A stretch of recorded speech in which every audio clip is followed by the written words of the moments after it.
Welcome to the Get Published podcast, sponsored by Brodie Consulting Group. To get more information about our publishing and coaching services, go to getpublishedpodcast.com.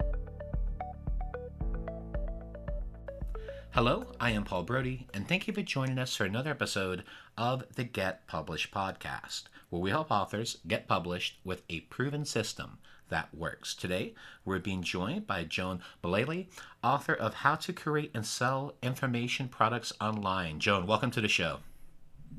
Oh, thanks, Paul, for having me. Are you ready to get started? Oh, yes, please. All right, question number one. What is the one piece of advice that you would give to a first-time author who is currently writing their book? Well, the important thing is to make it the best you possibly can. But you also don't want to spend 10 years on it being a perfectionist. There's a ton of opportunity for both fiction and nonfiction books, and they're in huge demand. And you could have exactly the book that they're looking for, right in your hands. But the thing is, you're not going to be able to get it published if you don't finish it. So that's the first thing. You have to do your best, but you also have to finish. And then once you are finished, you can have people give you feedback. Now, the first thing I would recommend is that you get people that you trust, their judgment, that they know something about the book world, and they know what they like, of course, and get them to give you feedback. And then as you to fine-tune your book, and again, don't be a perfectionist, but just sort of, take the feedback for, what it's meant to be constructive, then you might consider working with an editor. There are professional editors who often come from the big publishing houses, and they might specialize in a genre like romance or mystery, and they might also specialize in a particular area of nonfiction, for example, finance or health books. So what you really want to find is a team that you can put together of people that you trust, who are going to help to get you published, help you put your best foot forward. Well, and I know that you received some expert advice with writing your first book in particular. I was incredibly blessed, yes. Frank McCourt was my high school teacher. He taught me English for 3 years. We did world literature. We did women's literature. It was very exciting. And then I graduated from high school, and I went to college and was able to go on to the teacher training program. And I went back to my old high school, and Frank was also my mentor. And so I always say it was all his fault, the whole direction that my life took, because in addition to being this wonderful inspiration in terms of the way he talked about literature so that I wanted to be an English teacher, he also encouraged my writing, and he also talked about the wonders of living in Ireland. So you can probably tell a little bit from my accent. I actually moved over there for grad school, and I lived there for about 17 years. But then I got the publishing bug, and so I started publishing in 1996, which was the year that Angela's Ashes came out, Frank's book, and it won the Pulitzer Prize. And so that just sort of inspired me even more to actually devote myself full-time to publishing. So I left my teaching career in the year 2000 and started publishing, working as an author, a publisher, and a marketer full-time in the year 2000. So it really all happened very quickly. Everything just fell into place. But I have to say it was also a very difficult time in the publishing game. It was a lot of people were cutting back on their lists. So it became a lot more competitive to get a publishing contract. But then, on the flip side, we had all sorts of new technology that was available for the first time. Digital publishing, print-on-demand publishing, and, of course, ebook publishing with things like, Amazon Kindle, PDFs, and so forth. So Frank and I always used to joke that, we were getting into the market when it was the worst time in some senses and also the best time in some senses for the people who became early adopters of technology, and especially of the techniques of online marketing that are now tried and tested and proven after all these years. Well, what's amazing, too, is not everyone can say that the person who helped them write and their teacher was a Pulitzer Prize winner. It's pretty amazing. Oh, yeah. It's actually also quite funny, too, because he was the last person to get published. He actually gave me a writing student to mentor, and our student was the first person who got published. She was a freshman when I met her, and I was a junior in college. So she got published first, I got published second, and Frank actually got published third after me. from a traditional publishing house. So it was actually quite funny the way it worked out. But he was always so proud and so happy, and his brother Malachi as well. Oh my goodness, the two of them together were just like a constant inspiration for writing, telling your own story, telling the truth about your life, no matter how tough it could be, and also, you know, how exciting it was to share those stories with other people. And so that's really what you as a writer, as a published author, can do. The whole word publishing doesn't have to be scary. It just means, you know, sharing your story, spreading it widely. That's really what publishing is all about. But of course, there's another flip side to it these days. As I just mentioned, it's rather competitive. So you also have to know what the publishing industry is looking for so that you can convince them that your story is the one that they want to share. Absolutely. Well, what do you feel is the hardest part currently about getting published? Well, like I said, there's a lot of competition. So, and, you know, people have computers. They can publish anything they want. They can have a gorgeous manuscript and, you know, the press of a button. We used to have to do it by hand with, oh my goodness, with a manual typewriter I started out with, and then got an electric one, and then finally a computer. I got my first computer when it was 1986, I think, you know, and I've been writing ever since. But the main thing that I would tell any first-time author is that publishing is a business. They are in it to make money. So it is fantastic to be creative and be full of great ideas, but you have to also understand that if you're going to approach a publishing house, they want to know what's in it for them. They're going to want to know that you're going to be a winner for them one way or the other, either in terms of money, which is always a good thing, but it can also be in terms of, you know, you as a writer that they would like to foster your career. They don't want you to be a one-book wonder. They would like to, usually they contract for maybe 3 books, and they will often give you a publisher's advance if they believe that you are worth investing in. So you as an author have to, you know, kind of put your creativity on one hat and your money-making and enterprising hat on the other side. And you have to put on those hats with equal degrees of flair, depending on what the occasion requires. And you mentioned you went through the traditional route. Is that correct? I did, yes. I was one of the tail end people. I started out publishing fiction, believe it or not. I was accepted by a publishing house in Ireland, and they basically, that was kind of the last hurrah for publishing, was the late 90s. And after that, as I said, I mean, they started to get worried about the economy and the viability of paper books. It is very expensive to produce paper books, but now, of course, the ebooks have been proven. Publishing houses are happy to do both, but at that time, it was still very much the paperback book. It would take anywhere from 1 to 2 years to get it to market, which could be very frustrating for authors. I mean, you're basically your book is sitting in a publisher's tray for 2 years. Whereas now, of course, it's a lot more streamlined. So I've been through both systems, digital publishing, you know, on online information publishing in particular. Don't get me wrong, I love writing fiction, but 70% of the book market is nonfiction. So if you find that you're constantly being asked how to do something, like how to publish your own book or how to write a book, then chances are you've actually got a nonfiction title that people would be willing to pay for. Exactly, and definitely running the book like a business. I a little bit of a parallel journey with yours. I was a teacher, and I wrote my first book, and I actually went the self-published route. And the great thing was I was able to get that book out within a month. Became my first bestseller, and I was able to rack up essentially 13 bestsellers since. But the biggest transition was moving from teaching to being a publisher full time. But you have to have that mentality of running your book like a business. It can't just be a hobby. No, exactly. I tell people, look, if you're going to spend all that time that it takes to write a good book, and you don't want to fall flat on your face. You want to make the most of that opportunity.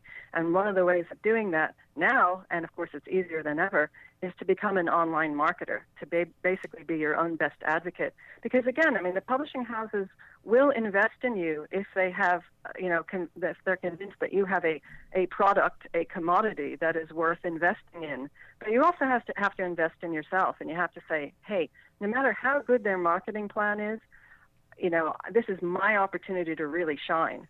And, you have to feel like Amanda Hawking, who didn't have a traditional publisher at all, and she just kept trying and trying and trying. And she became the poster child for, self-published authors, and eventually actually got, paper contracts as a result.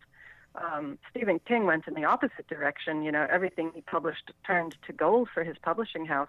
But he was so fascinated by the digital model that he published Riding the Bullet as, just as an experiment to see if he could, connect with consumers, with his audience directly. And I mean, it was just absolutely a huge success. And not meaning to brag, but I had the #2 bestseller after Stephen King when that happened. I was very proud of myself. Well. And I have to say, it wasn't a particularly long book. I mean, I think it was about $35,000 words, word book, and it was a fantasy romance. But my goodness, I mean, I think I just gave away how much money I earned from that book. And again, I had been published with traditional publishing houses, and I was basically getting about 35 cents a copy. And you got nothing for books that were sold to libraries.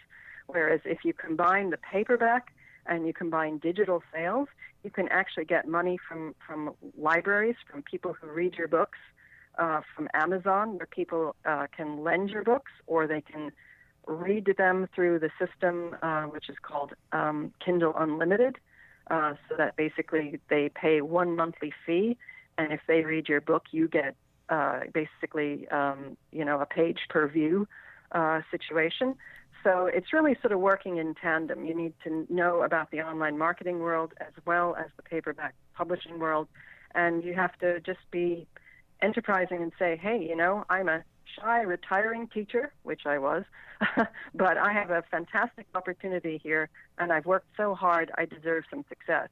And if you have that mindset, regardless of whether or not you're traditionally published or you decide to go the self-publishing route, you are going to be successful because you have faith in your product and you know yourself what people are looking for.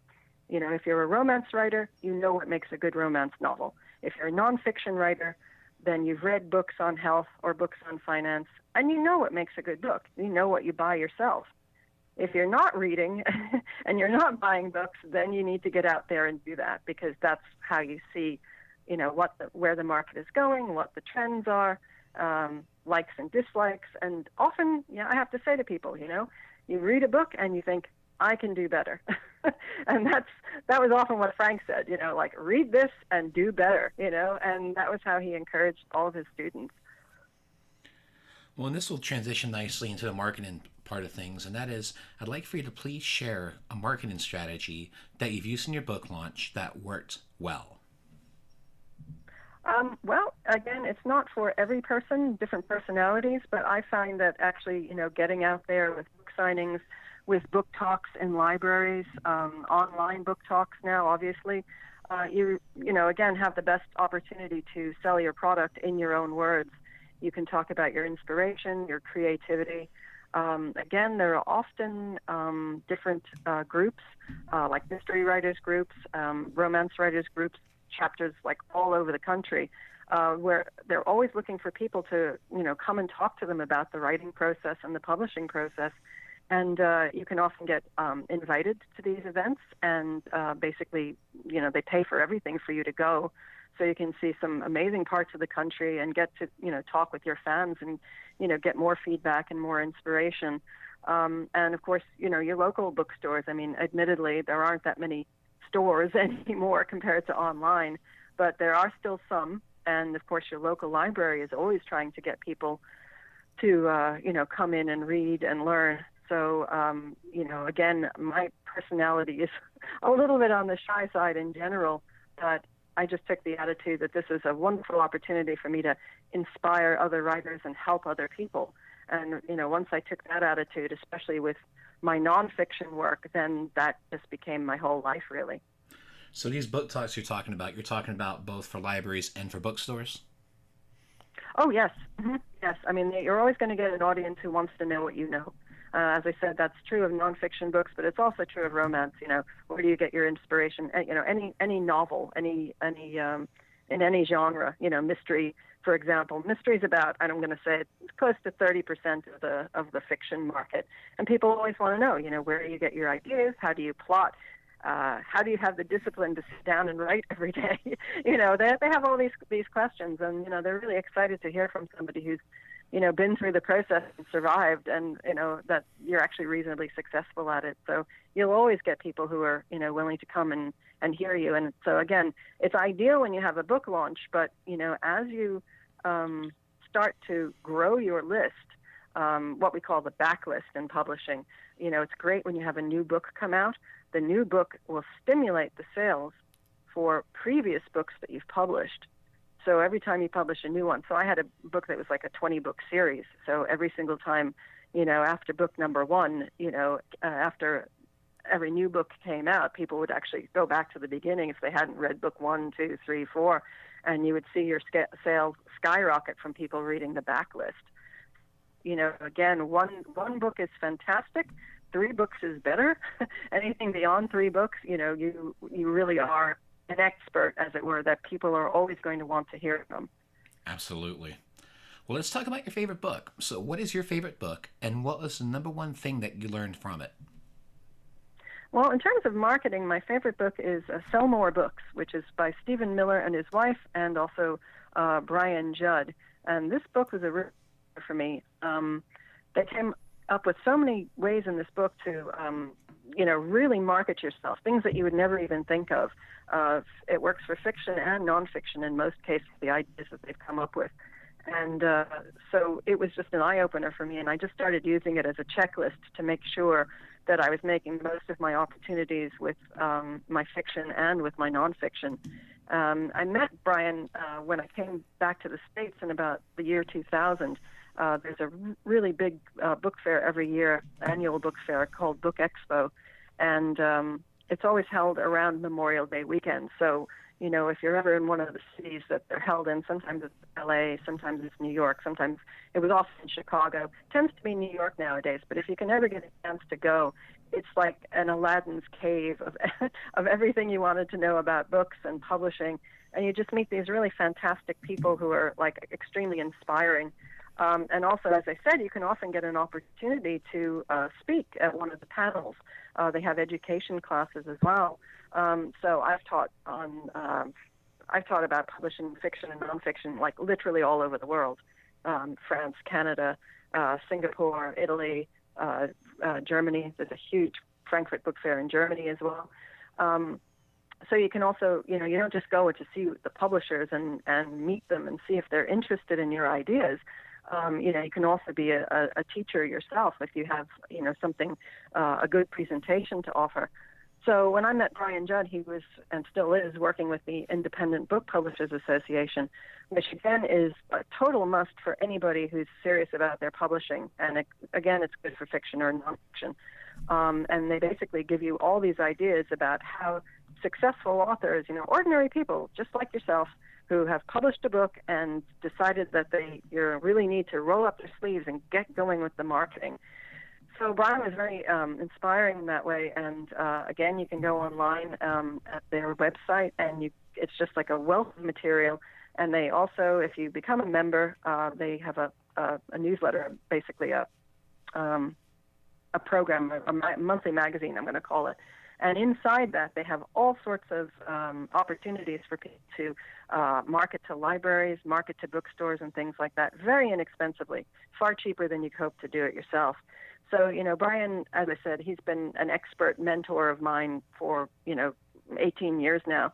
And, so I trust his judgment. And then Stephen Miller, you may or may not have heard of him, and he's published he's been number one every single time he's ever published a nonfiction book, and he's, again, an expert marketer in his own right.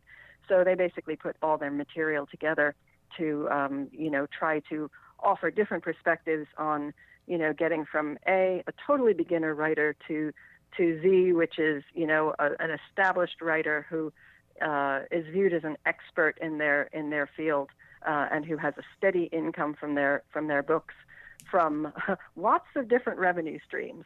And I always have a little saying, which is, it's great to have a revenue stream, and a stream may not sound like much, but if you add all the streams together, it becomes a river of revenue. And that's really where, your success as a writer comes from. Absolutely. Revenue streams are key. And for a final question, what is your favorite quote and why?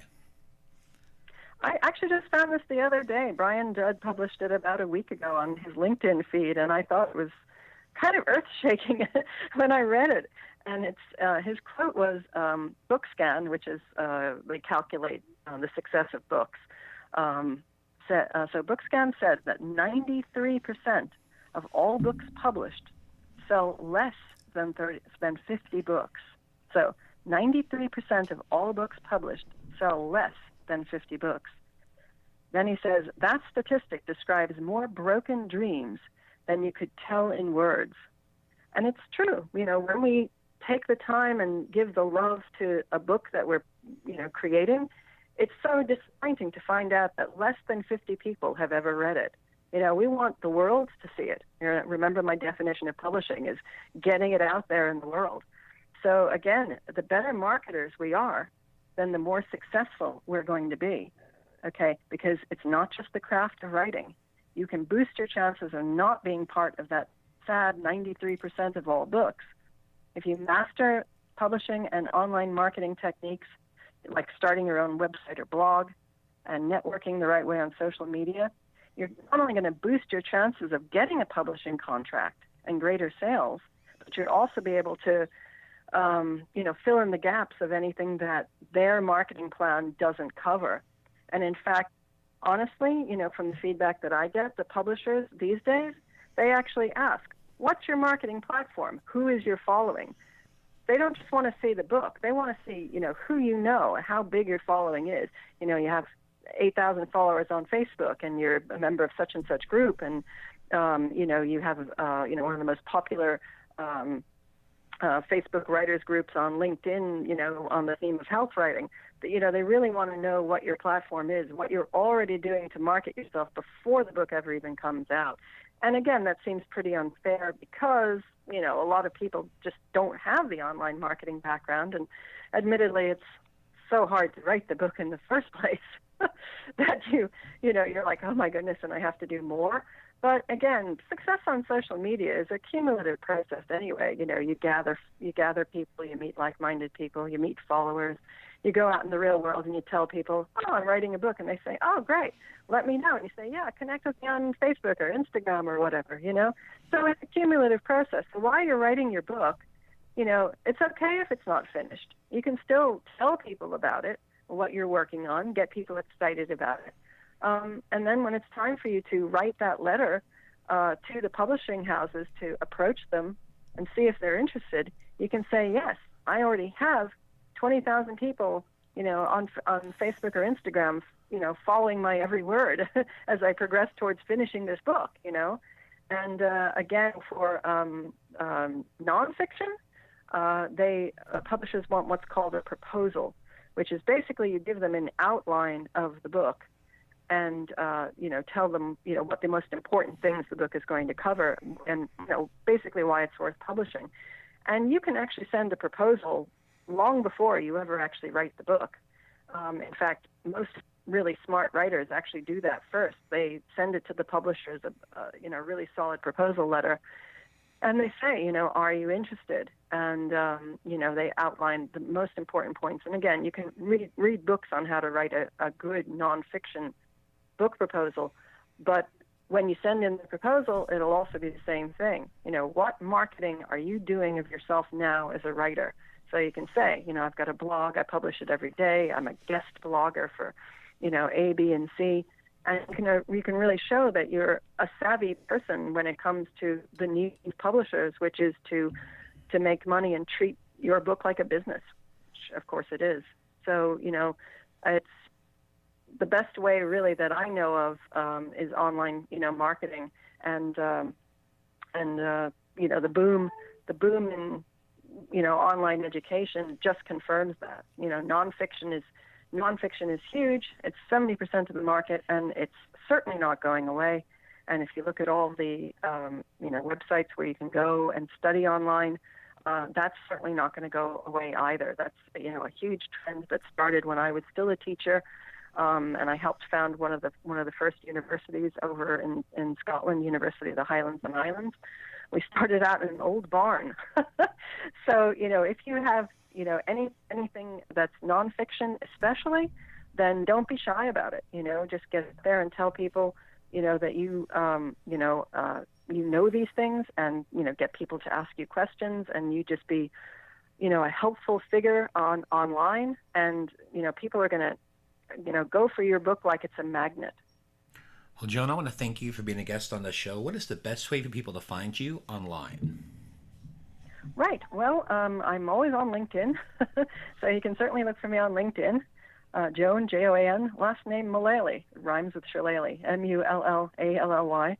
And the books that I publish on online marketing, that's what I do full time now. They're at eternalspiralbooks.com. That's ETERNAL, Spiral, SPIRAL, books, BOOKS.com. And we publish nonfiction, and we also publish courses for people who are interested in some of the topics I've been talking about. Well, Joan, thank you again for being a guest on the show, and I wish you all the best in your author journey ahead. Thanks for having me. You too, and to every listener as well. The publishing of your dreams. Thanks again for joining us today. To learn more about how to get your book published with a proven system that works, grab a free copy of my book at getpublishedpodcast.com.